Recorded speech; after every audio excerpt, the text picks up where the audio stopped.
publisher of Unhinged by Omarosa is Gallery Books, which is owned by Simon & Schuster. Simon & Schuster also owns the Threshold edition, which publishes my books.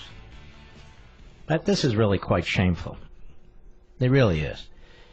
But Mr. Producer's poking around on the Amazon top bestseller books list. She's number 6.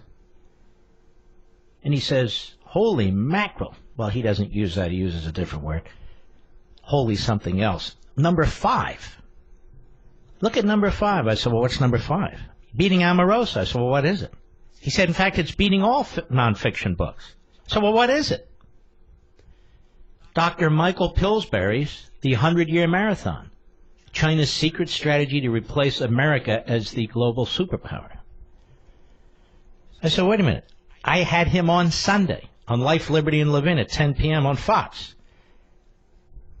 So his 3-year-old book, he doesn't even have hardback and paperback, it doesn't look like. His paperback shot from oblivion to number 5 on the bestseller list on Amazon. It is beating Omarosa's book, despite all the press she's getting from NBC and ABC and CBS and the Washington Post and the New York Times. Because I'll tell you why. A couple of reasons. He was spectacular on Sunday when we did the interview. And he raised issues new that are gravely worrisome and very important. And you folks are into that. You want to know what's going on in the world. So you have Omarosa, who is a clown gesture, a serial liar, a buffoon, embraced by the media, promoted by the media as yet another malcontent, yet another miscreant that the media used to try and get Trump. And she knew it. That's why she cut her book deal, I suppose. And then you have beating her in front of her an author who came on my little late-night Sunday show at 10 p.m., which actually is a big blockbuster, ratings-wise, thanks to you. A fabulous guest. Brilliant man. Very articulate. Dr. Michael Pillsbury, and his book is number 5. People say, you know, the power of the Mark Levin show on TV and radio, that's not it. It's the power of the Mark Levin audience. It's the smartest audience of all audiences. I don't care what degrees you have or if you don't have any degrees educationally. You're engaged. So Pillsbury's book is beating everybody. Everybody. I mean, you got these, the complete ketogenetic diet for beginners, the publication manual, Crazy Rich Asians. I'm reading other books. Girl, Wash Your Face, you know, stuff like that. And then you have real books. A 3-year-old book that's now number 5 on the Amazon list. Just, it's an incredible book. Now, just to show you what frauds are in the media, and I hope, Brian Stelter, you're listening. I know you're a stalker. As long as you're not a perverse stalker. This book shoots up in 24 hours to number 5 on the Amazon list. It's 3 years old. It talks about grave dangers that China creates for America. Has tons of new information. He's talked to 8 defectors. The book had to be approved by the CIA. There's stuff in there that's never been revealed before. It's 3 years old. And this man has never had much time on CNN that I'm aware of, or MSNBC that I'm aware of, or Meet the Press, or Face the Nation, or what's the other one? I don't even know. This Week with Doofus? None of them. He doesn't get the attention he needs, and he's writing about a dire threat that the United States faces in all levels and in all ways. And he gets no phony media attention. And then they jump up and down and say, we are the free press. You know, they almost act like oligarchs themselves, the media, don't they?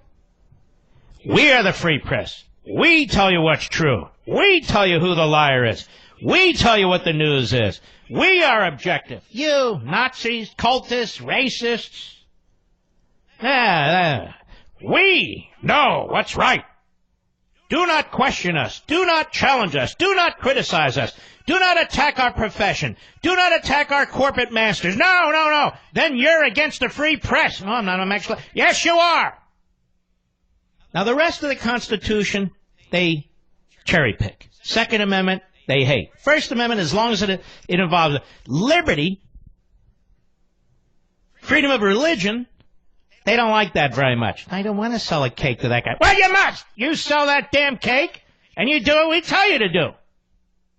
What about freedom of association? No, that doesn't. What do you think? It's a pure view? You can't have a pure view of these things, except when it comes to us, freedom of the press. We believe in freedom of the press, but we also want a professional media. And they do not have our respect because every day, rather than earn our respect, they earn our disgust. Hence, Omarosa. Hence, Stormy Daniels. Hence, Stormy Daniels' lawyer.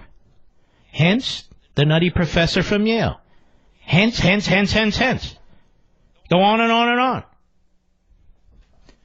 So the media can manipulate what you hear and what you read in the context of both giving you information that may not be accurate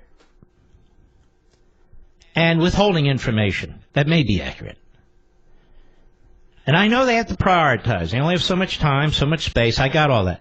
But how do you promote Omarosa and ignore Dr. Michael Pillsbury? You don't. Unless you're a joke. And that's the problem. That's the problem. And we have media now organizing a campaign against the president. We'll discuss this after the bottom of the hour. There's so much to get into. I mean, I've said many, many times, I may have to do a Jerry Lewis type radiothon from time to time. It's just, it's 3 hours is not enough. It's just not enough. But we now have a cabal of editorial boards that write, the editorials for their various newspapers that nobody reads. We have a cabal of editorial boards that are getting together. Collusion, you might call it. Colluding against the president because they say he's anti-press. He's anti-press. He doesn't believe in a free press. What has he done to the free press? Well, he talks like Stalin. Yeah, but Obama acted like Stalin. He sicked our federal police on our free press. Wow, that's different. Well, what do you mean? It is different. Obama actually was Stalinist. Obama was Stalin. Trump hasn't done anything. I want to get into this when we return.